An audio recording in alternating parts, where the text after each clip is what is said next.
I'm Jeff Kelbe, and I'm the Shenandoah Riverkeeper. And I've been working on protecting the Shenandoah River for about 7 years now. Well, we're all a little bit different, but there's almost 200 riverkeepers around the world. 130 of them are in the United States. We're always looking for what the river needs, and that's what we do, whatever it is. I grew up fishing, and I made everybody I know growing up fish with me, or tried to. You know, I remember the first girl who I had some affection for in 5th grade. I made her fish with me, poor thing. And so I think everybody through my life I've tried to bring to the river or bring to the lakes. In 2003, when I decided I was going to open a fishing guide business, my wife and I bought an old house, and we worked for a couple years to renovate the house, and we opened a bed and breakfast that was going to serve my fishermen. And right about the time that we were going to open the B&B, we started experiencing very serious fish kills. In some places, my estimates were that we lost 95% of the fish that I was guiding for. What it meant was now I was living in a valley that couldn't support a fishing guide service.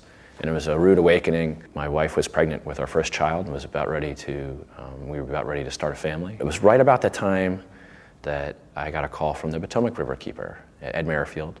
Ed had raised the money for a person to start a riverkeeper organization in the valley. It seemed like it was the obvious and right thing to do, not to abandon the river that I'd made a living off of and that I loved.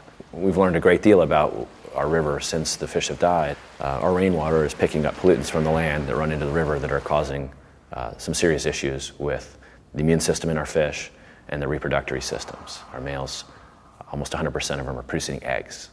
You know, I'm not an expert on the businesses that have an impact on the river. I'm not an expert in farming. I'm not an expert in city infrastructure, but I am an expert on rivers. I'm accused of looking at everything from the river's perspective, and I consider that a compliment. For a river that is this beautiful, it's sometimes hard to explain to people that all the nutrients that are polluting the Chesapeake Bay are causing a major impact here on these streams before it gets there. This woman calls me from the Winchester Star, and she says, "Jeff, are you worried about the river?" And I said, "Well, I'm kind of always worried about the river. That's my job, but why? What's happening now that I didn't hear about?" She said, "Well, the river's getting really low, and they just instituted the moderate level drought index for people to stop watering their lawns voluntarily and all that." And I said, we get to this level every summer. What I'm worried about is the algae bloom." And she didn't understand what I was telling her, and I said, "It's this gross stuff that grows on the bottom, and these globs float up, and they smell like sewage." And the next day she calls me, she said, "My son, he's 10, he went to a birthday party, and the boy had a property on the South Fork, and they went swimming, and they had a great time, and when he came home, he complained that he had a headache, and that there was this terrible smell on the river.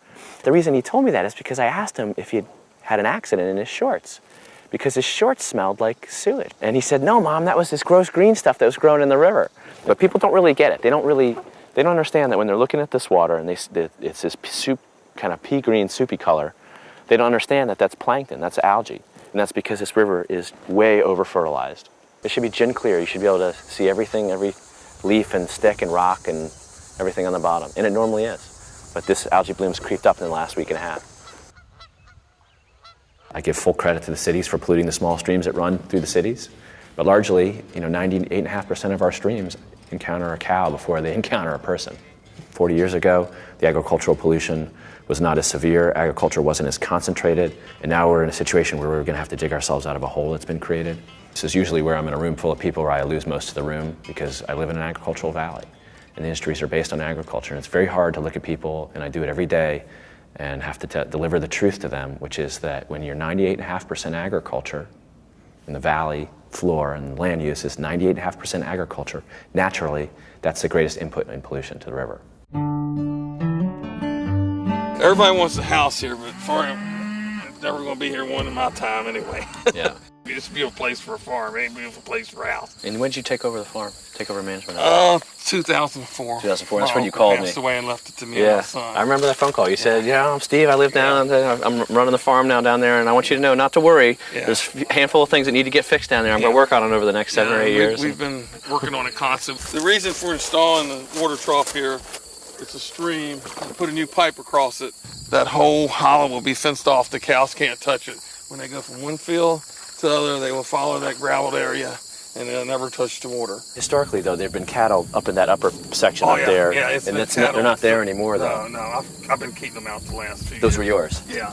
Got them out. Awesome. Well, wanting to treat the river right. My family's been here since 1906 when my grandfather moved here, and in the 50s, he bought this land, and, you know, we want to do the right thing. You know, I've seen the river go from, we had mussels in it when I was a kid and went down there. You know, we lost those, and doing everything that we can possibly do. You know, we've lived here all this life. I want go to my grandkids, and, you know, I want them to have good water to drink and a river to go swimming in that's safe to swim in. It seems so elemental to protect our drinking water, and it seems elemental to protect our natural resources. It seems elemental to protect the places that we go for recreation and to enrich our lives. Fishing, swimming, paddling, boating, sailing. This is where we go. It's hard to imagine all the controversy that's happening in this country around clean water laws. You know, as a Potomac Riverkeeper likes to say, you are your local river. If you live in DC, you are more than 2/3 Potomac River water. And if you are more than 2/3 of your local waterway, why would you not protect it?